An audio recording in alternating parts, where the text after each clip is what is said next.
Welcome to my channel exam pass Bangla. তো আজকে যে ক্লাসটা হবে সেটা হচ্ছে গ্রুপ সির উপর এবং ইংলিশ পার্টের উপর। তো গ্রুপ সি তে ক্র্যাক করতে গেলে আমাদের ইংলিশে ফুল মার্কস 100% মার্কস কিন্তু পেতে হবে। আর এই 100% মার্কস পাওয়ার জন্য শুধুমাত্র প্রচুর পড়লে হবে না, পড়তে হবে স্মার্টলি। কোনগুলো পড়তে হবে এবং কোনগুলো পড়তে হবে না এটা হচ্ছে বড় ব্যাপার। তো আজকে আমি তোমাদের দেখাবো গ্রুপ সি তে ইংলিশে কোনগুলো পড়বে এবং কোনগুলো পড়লে তোমরা 100% কমন পাবে সেগুলো তোমাদের আমি দেখাবো। তো চলো ক্লাসটা শুরু করি।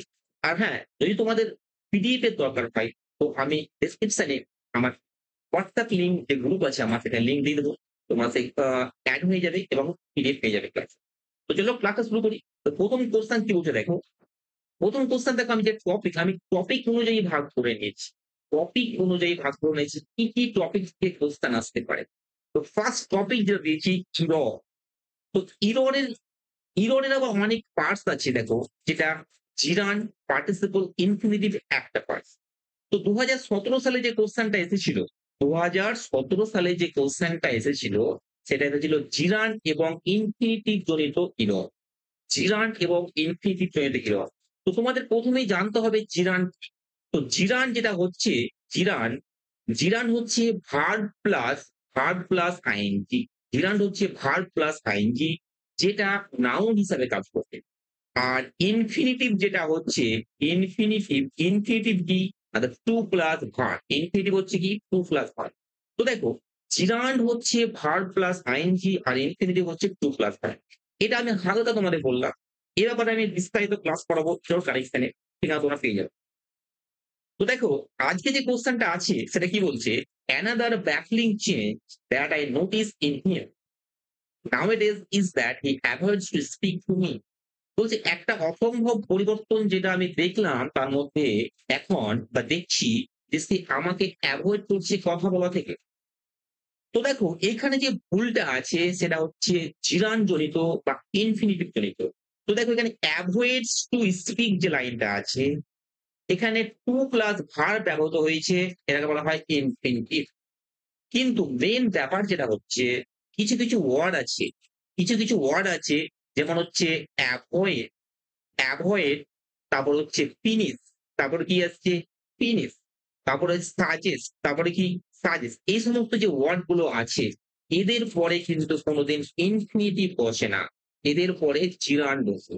আর জিরান মানে আমি কি বললাম? জিরান মানে হচ্ছে ভার্ব প্লাস আইএনজি। আর ইনফিনিটিভ মানে কি বললাম? To plus verb. তো দেখো এখানে টু প্লাস ভার্ব আছে মানে এটা হচ্ছে ইনফিনিটিভ আছে। তো avoid, finish, suggest, enjoy a সমস্ত ওয়ার্ডের পরে কিন্তু ইনফিনিটিভ বসে না, বসে কি? না তো জিরায়। তো এইখানে দেখো টু স্পিকটা বসবে না, এখানে টু স্পিকটা আমাদের ভুল আছে। কি আছে? টু স্পিকটা ভুল আছে। এখানে কি হবে? স্পিকিং। তো অ্যাভয়েড এর পরে সবসময় মনে রাখবে ভার্ব প্লাস আইএনজি হয়, টু প্লাস ভার্ব হয় না। তাহলে এখানে যে ভুলটা আছে সেটা হচ্ছে অ্যাভয়েড এর পরে টু স্পিক না হয়ে স্পিকিং বসে যাবে। কি হয়ে যাবে? স্পিকিং। কি হবে? স্পিকিং। তো দেখো এইটা এখানে ভুল আছে। এখানে আমি এবার রুলস গুলো একটু হালকা করে লিখে দিয়েছি, দেখো তোমরা দেখে নেবে। তো অপশন আমাদের অ্যান্সার কি হয়ে গেল? অপশন কি হয়ে গেল? অপশন ডি মানে লাস্ট পার্টটা মানে এইটা ভুল আছে। তো নিয়মটা তোমরা ভালো করে দেখে নাও কি বলছে। কিছু ভার্ব কিছু ভার্ব যেমন avoid, enjoy, suggest, finish, deny এদের পরে ভার্বের সঙ্গে আইএনজি যুক্ত হয়, টু প্লাস ভার্ব হয় না। ওকে? তো আমি এখানে বলতে পারি না he avoid he avoids to smoke. He avoids to smoke আমি বলতে পারি না। কারণ অ্যাভয়েড এর পরে টু প্লাস ভার্ব বসে না। তো অ্যাভয়েড এর পরে কি বসে? তো অ্যাভয়েড এর পরে যেটা বসে সেটা হচ্ছে ভার্ব প্লাস আইএনজি। মানে কি বসবে? হি অ্যাভয়েড, এই যে টু স্মোক এটা হয়ে যাবে স্মোকিং। এটা কি হয়ে যাবে? স্মোকিং। তো বুঝতে পারলে অ্যাভয়েড এর পরে জিরান বসে। জিরান মানে হচ্ছে ভার্ব প্লাস আইএনজি। তো এভয়েড শুধু নয়, avoid, enjoy, suggest, finish, deny এ সমস্ত পরে কি বসে? চিরান বসে মানে ভার্ব প্লাস আইএনজি। ওকে? তো চলো নেক্সট কোয়েশ্চেন কি বলছে দেখো। তো নেক্সট কোয়েশ্চেন আমি সেম দিয়েছি। নেক্সট কোয়েশ্চেন আমি চিরান এবং ইনফিনিটিভ এর উপরে দিয়েছি। আগের কোয়েশ্চেনটা যেমন আমরা দেখলাম যে কিছু ভার্বের পরে চিরান বসে, ঠিক তেমনি ঠিক তেমনই কিছু ভার্ব আছে যাদের পরে ইনফিনিটিভ বসে। তো ইনফিনিটিভ মানে আমি কি বললাম? ইনফিনিটিভ মানে 2 প্লাস। তো দেখো কিছু, কিছু ভার্ব আছে যেমন ডিসাইড, যেমন কি ডিসাইড, ডিইসিআইডিই ডিসাইড, তারপর হচ্ছে ওপাইন, ওকে? তো এই যে ভার্ব গুলো আছে, এই সমস্ত ভার্বের পরে আবার চিরান বসে না। এদের পরে কি বসে? ইনফিনিটিভ বসে। কি বসে? ইনফিনিটিভ। এদের পরে কি বসে? ইনফিনিটিভ। আর ইনফিনিটিভ মানে কি? 2 প্লাস ভার্ব। 2 প্লাস কি? তো দেখো ডিসাইড যেটা আছে, ডিসাইড, তো এই ডিসাইড এর পরে কিন্তু জিরান্ড বসবে না। কি বসবে? ইনফিনিটিভ বসবে। মানে এখানে গোইং টা হয়ে যাবে টু গো। কি হয়ে যাবে? To go. তো এখানে আমার ভুলটা কোথায় আছে? তাহলে অপশন বি তে আমার ভুলটা আছে। এখানে কি হবে? গোইং এর পরিবর্তে টু গো হবে। তাহলে কিছু, কিছু ভার্বের পরে আমাদের দেখছি জিরান্ড বসছে, মানে ভার্ব প্লাস আইএনজি হচ্ছে। আর কিছু, কিছু ভার্বের পরে আমরা দেখছি ইনফিনিটিভ হচ্ছে, মানে 2 প্লাস ভার্ব। তো কখন, কখন আমাদের ইনফিনিটিভ বসে একবার দেখে নিচ্ছি চলো। দেখ দেখো কি বলছে? Decide, plan, hope, want, promise. Decide, plan, hope, want, promise, agree. এই যে ভার্ব গুলো আছে না, এদের পরে সব সময় কোন সময় আইএনজি বসবে না, বসবে টু প্লাস ভার্ব। কি বসবে? To plus verb. তো হি ডিসাইডেড টু গো হবে, হি ডিসাইডেড গোয়িং হবে না। আবার দেখো সি প্রমিস টু হেল্প হবে, সি প্রমিস হেল্পিং হবে না।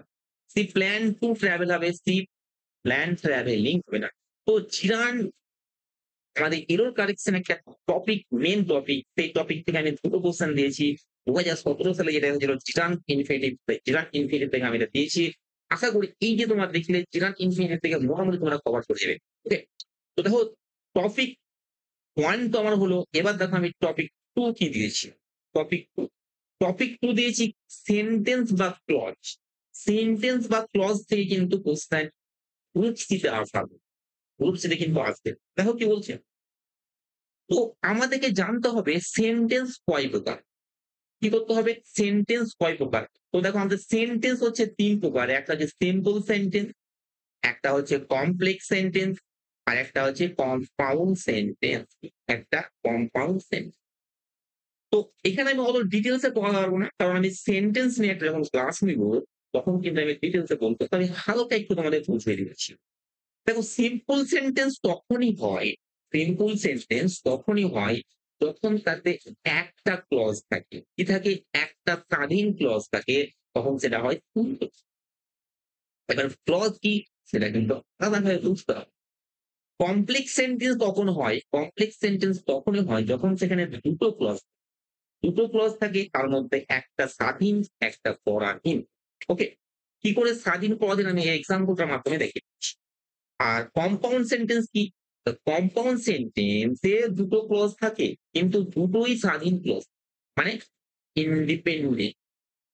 এবার তোমাদেরকে বুঝতে হবে কি করে? দেখো যদি কোনো সেন্টেন্সে হু, যদি কোনো সেন্টেন্সে হু কিংবা হুইচ কিংবা that, who is that, if, তারপরে ওয়েদার, তারপরে বিকজ, তারপরে অ্যাজ, এই সমস্তগুলো যুক্ত থাকে, তো সেগুলো হবে কমপ্লেক্স সেন্টেন্স। কারণ সেখানে এই সমস্ত ওয়ার্ড গুলো থাকলে সেখানে হয়ে যাবে দুটো ক্লজ, একটা স্বাধীন, একটা ক্লজ। আর যদি তোমার এরকম থাকে বাট কিংবা অ্যান্ড কিংবা অর, এরকম যদি থাকে, তো জানবে সেটা হচ্ছে কম্পাউন্ড সেন্টেন্স। বাট, অ্যান্ড আর অর থাকলে সেটা হবে কম্পাউন্ড। তো দেখো প্রথম যে আমাদের কোশ্চেনটা 2017 সালে এসেছে, আমি তার জন্য এটা একটা টপিক করে দিয়েছি। কারণ সেন্টেন্স অ্যান্ড ক্লজ থেকে একটা কোশ্চেন আসবেই। তো 2017 সালে কোশ্চেনটা কি বলছে দেখো, the boys who wanted to play football were disappointed when it rained. তো দেখো প্রথমে আমি দেখতে পেয়েছি হু আছে। তাহলে আমি যদি না বুঝেই করে দিই, তাও আমি অ্যান্সার ঠিক করে দিতে পারি। তো হু আছে, হোয়েন আছে, তো এটা আমার কমপ্লেক্স সেন্টেন্স, রাইট অ্যান্সার। কিন্তু শুধুমাত্র না বুঝে করলে তো হবে না, আমাদের বুঝতে হবে। তো দেখো কি বলছে, who, the boy who wanted to play, এই যে আছে এইটা হচ্ছে ওয়ান্টেড টু প্লে, এটা একটা ক্লজ, এটাকে বলা হয় সাবঅর্ডিনেট ক্লজ। আর দ্য বয়েজ ওয়্যার ডিসঅ্যাপয়েন্টেড, এটা হচ্ছে প্রিন্সিপাল ক্লজ। তো এখানে তোমরা আপাতত জেনে রাখো হু ইজ দ্যাট, ইফ এগুলো থাকলে সেটা কমপ্লেক্স সেন্টেন্স হয়। শুধু হু ইজ দ্যাট নয়, তো, ইফ, ওয়েন, হোয়ার, এই সমস্ত ক্ষেত্রে। ওকে? তাহলে এটা আমাদের অ্যান্সার কি হয়ে গেল? এটা অ্যান্সার হয়ে গেল কমপ্লেক্স সেন্টেন্স। আর এটা নিয়ে আমি ক্লাস নিব সেন্টেন্স নিয়ে, তখন তোমরা বিস্তারিত বুঝতে পারবে। তোকে এখানে বলে দিয়েছি ডিটেইলস, তোমরা পিডিএফ ডাউনলোড করার সব পিডিএফ আমি দেব। পিডিএফ তোমার ডাউনলোড করার সময় বুঝে যাবে। দেখো এখানে একটা মেইন ক্লজ থাকে। এখানে মেইন ক্লজ কোনটা? The boys were disappointed, main clause. Who wanted to play football, এটা হচ্ছে সাবঅর্ডিনেট ক্লজ। হ্যাঁ, সাবঅর্ডিনেট ক্লজ এর রিলেটিভ। তো দুটো যখন ক্লজ থাকবে, একটা ডিপেন্ডেন্ট, ইন্ডিপেন্ডেন্ট, তখন সেটা হবে কমপ্লেক্স সেন্টেন্স। আর একটা মাত্র যখন ক্লজ থাকবে সেটা হবে সিম্পল সেন্টেন্স।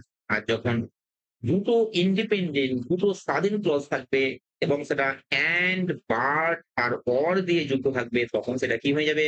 তখন সেটা হয়ে যাবে কম্পাউন্ড সেন্টেন্স। ওকে? তো চলো নেক্সট কোশ্চেন।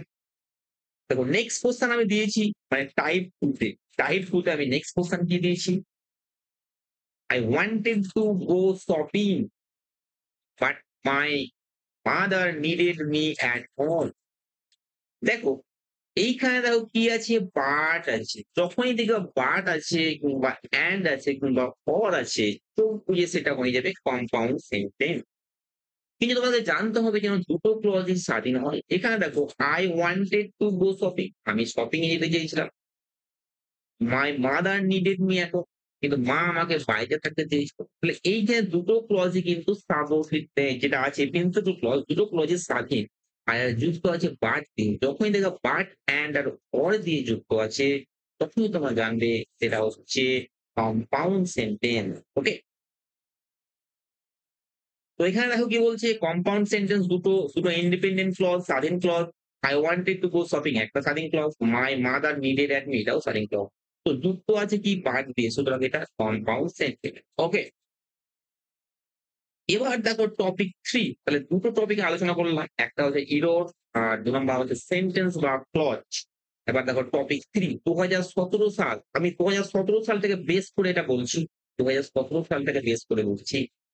তো দেখো কালেক্টিভ নাউন থেকে কিন্তু পরীক্ষায় কোশ্চেন আসবেই। এটা তোমাদের মনে রাখতে হবে। কালেক্টিভ নাউন, কালেক্টিভ নাউন বা এক কথায় প্রকাশ যেটাকে বলা হয় কিছু ক্ষেত্রে, সেটাকে। তো দেখো এ গ্রুপ অফ এলিফ্যান্টস, একদল হাতিকে কি বলা হয়? ২০১৭ সালের কোশ্চেন, একদল হাতিকে কি বলা হয়? তো দেখো আমাদের যে অপশন গুলো আছে কালেকশন, হার্ড, স্কুল, লিটার। তো কালেকশন তো হবে না। তো হার্ড দেখো কখন হয়? হাতি, তারপরে ক্যাটল, এই সমস্ত ক্ষেত্রে আমাদের হার্ড ব্যবহৃত হবে। তো একদল হাতির ক্ষেত্রে কি ব্যবহৃত হবে? হার্ড ব্যবহৃত হবে। স্কুল কখন ব্যবহৃত হয়? স্কুল মানে ছাত্র ব্যবহৃত হয় না। স্কুল মানে হচ্ছে মাছের ক্ষেত্রে ব্যবহৃত হয়। আর লিটার কখন ব্যবহৃত হয়? লিটার মানে হচ্ছে পাপ্পিজ ক্ষেত্রে লিটার ব্যবহৃত হয়। তো এখানে এ গ্রুপ অফ এলিফ্যান্টস কি হবে? হার্ড অ্যান্সার হয়ে যাবে। কারেক্ট অ্যান্সার কি হয়ে যাবে আমাদের? কারেক্ট অ্যান্সার হয়ে যাবে হার্ড। ওকে? তো এখানে আমি কিছু একটা হালকা এক্সাম্পল দিয়েছি দেখো। কালেক্টিভ নাউন যেমন হচ্ছে হার্ড হচ্ছে এলিফ্যান্ট, কাউস, ডিয়ার, এগুলোর ক্ষেত্রে হার্ড ইউজ হয়। স্কুল ব্যবহৃত হয় ফিশ, ডলফিনস ক্ষেত্রে। লিটার ব্যবহৃত হয় পাপিস, কিটেনের ক্ষেত্রে। তো এখানে যে অ্যান্সারটা হবে হার্ড অফ এলিফ্যান্ট হয়ে যাবে। ওকে? চলো।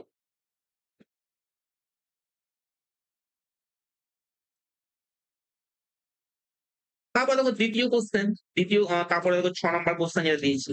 এ গ্রুপ অফ হোয়েলস, তিমি, তিমি তো মাছ। তো আমি কি লিখবো? Direct school. তো অ্যান্সার কি হয়ে যাবে? স্কুল। তো কি হয়ে যাবে? Answer okay?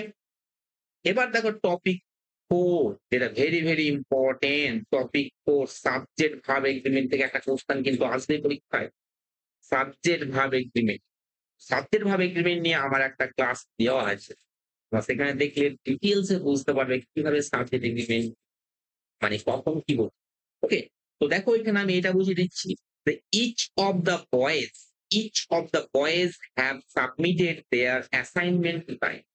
তো তোমরা সবসময় মনে রাখবে যে সমস্ত প্রোনাউন যেমন EACH, ইচ, তারপরে এভরি, ইচ, এভরি, তারপরে এভরিওয়ান, এভরিওয়ান, ঠিক আছে? এভরি বডি, এই যে আছে আইদার, নাইদার, এগুলো সবসময় সিঙ্গুলার হয় মানে এক বচন হয়। কি হয়? এক বচন। আর আমরা জানি সিঙ্গুলারে আমাদের কি বসে? হ্যাজ বসে, আর প্লুরাল এর ক্ষেত্রে আমাদের কি বসে? হ্যাভ বসে। কি বসে? হ্যাভ বসে। তো এইখানে দেখো ইচ আছে। এই যে স্টুডেন্টস টাকে আমি কিন্তু দেখবো না, ইচ টাকে দেখবো। ইচ আছে মানে এখানে আমার কি বসবে? হ্যাজ বসবে। তো কারেক্ট অ্যান্সার কি হয়ে যাবে? হ্যাজ।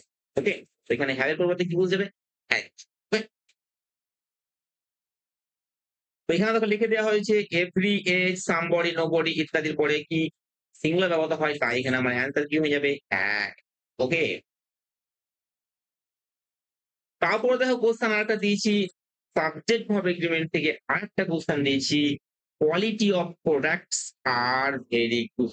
তো কোয়ালিটি দেখো পরিমাণ যেটা এখানে এটা হচ্ছে সিঙ্গুলার, এটাকে আমি কি সিঙ্গুলার ধরবো।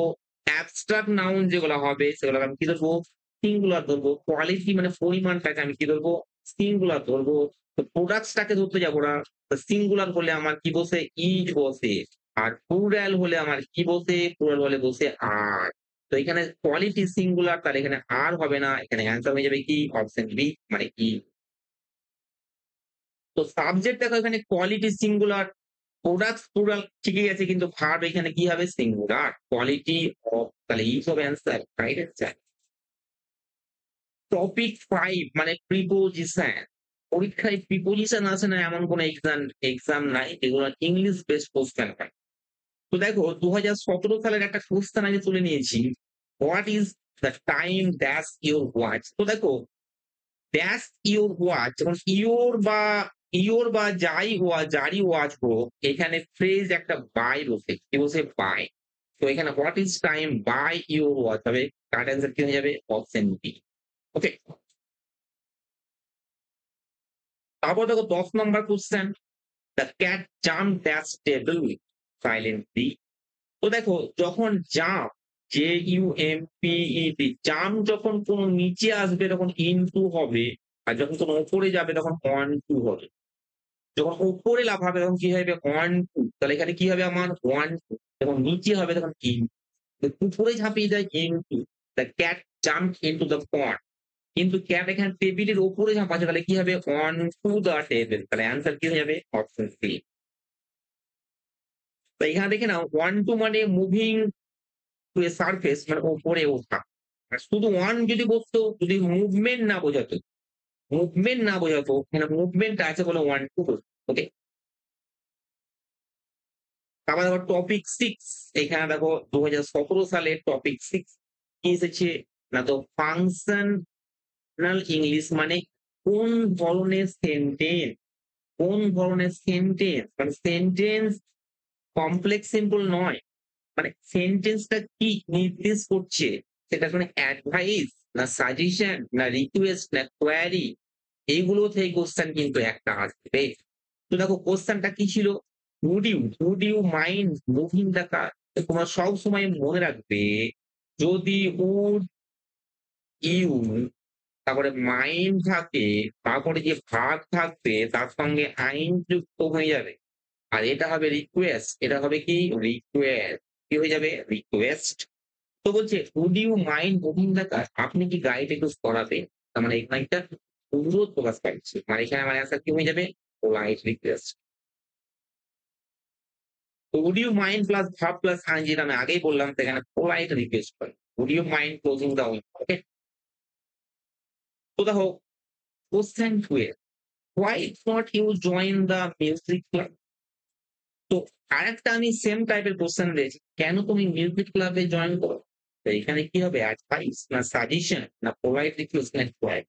তো এখানে দেখো কেন তুমি মিউজিক ক্লাবে জয়েন করো না, এটা অ্যাডভাইস নয়, কোয়ারিও নয়, রিকোয়েস্ট নয়, এটা একটা প্রস্তাব দিচ্ছে, সাজেশন দিচ্ছে, মানে তুমি মিউজিক ক্লাবে জয়েন করো। ওকে? তো এখানে কি হয়ে যাবে আনসার? সাজেশন।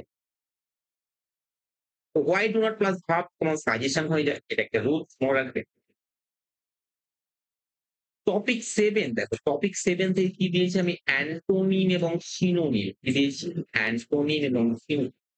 তো অ্যান্টোনিম এবং সিনোনিম পরীক্ষায় আসে না এমন কোনো পরীক্ষা নাই যদি ইংরেজি থাকে। তো অ্যান্টোনিম চেয়েছে জেনারাস। তো জেনারাস মানে কি গো? জেনারাস মানে হচ্ছে সহৃদয় বা দয়ালু। তাহলে জেনারাস দেখো নোবেল যদি বলি তো এটা আমার হয়ে যাচ্ছে সিনোনিমও হয়ে যাচ্ছে। হেল্পফুল এটাও সিনোনিম হয়ে যাচ্ছে। কাইন্ড এটাও সিনোনিম হয়ে যাচ্ছে। তাহলে পড়ে থাকছে সেলফ। তো স্বার্থপর যেহেতু আমার এখানে অ্যান্টোনিম চাচ্ছে তো অ্যান্সার কি হয়ে যাবে সেলফিশ জেনারেল। 14 নম্বর কোয়েশ্চেন দেখো কি বলছে সিনসিয়ার। সিনসিয়ার মানে কি গো? সৎ। সিনসিয়ার মানে সৎ। এটা আবার সিনোনিম চাচ্ছে। তো সিনসিয়ার মানে সৎ যদি দেখো তো ফলস মানে তো নকল হবে না, রুট মানে তো জানি খারাপ, ক্লেভার মানে চালাক, তো অনেস্ট পড়ে আছে, অনেস্ট বলে অ্যান্সার। তো সিনোনিম এবং অ্যান্টোনিম তোমরা যখন করবে তখন তোমরা বাদ দেওয়ার মাধ্যমে চেষ্টা করবে তাহলে অ্যান্সারটা কারেক্ট হওয়ার চান্স দেখতে পাবে। মানে বাদ দিয়ে যেটা পড়ে থাকবে সেটা তো লাস্ট টপিক যেটা আজকের মতো লাস্ট টপিক সেটা আছে ট্রেজাল ফার্ম। ট্রেজাল ফার্ম এটা 2017 সালে এসেছে, আমি এখানে লিখতে ভুলে গেছি। তো meeting was dash because of rain. মিটিংটা বৃষ্টির কারণে কি হয়েছিল? বন্ধ হয়েছিল।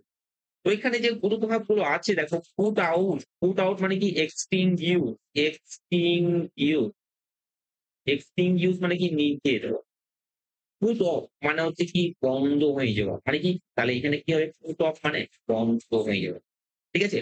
Postpone, POST, post, PONED, postpone. Put on, put on মানে কি? পরিধান করা মানে ওয়্যার। পুট আপ মানে টাঙানো মানে হ্যাঁ, এই যে। তো এখানে দেখো পুট অফ মানে বন্ধ হয়ে যাওয়া মানে মিটিংটা পোস্টপোন হয়ে গেছিল। তাহলে এখানে আমার কি বলবে? Option B. তো এইখানে আমি কয়েকটা ৮ টা টপিক দিলাম। আরো অনেক টপিক আছে সেটা আমি পরবর্তী ক্লাসে আনবো এবং ধারাবাহিকভাবে ক্লাস করবে। তোমাদের যদি ভিডিও ভালো লাগে অবশ্যই লাইক, সাবস্ক্রাইব করবে এবং সাবস্ক্রাইব করতে অবশ্যই ভুলবে না।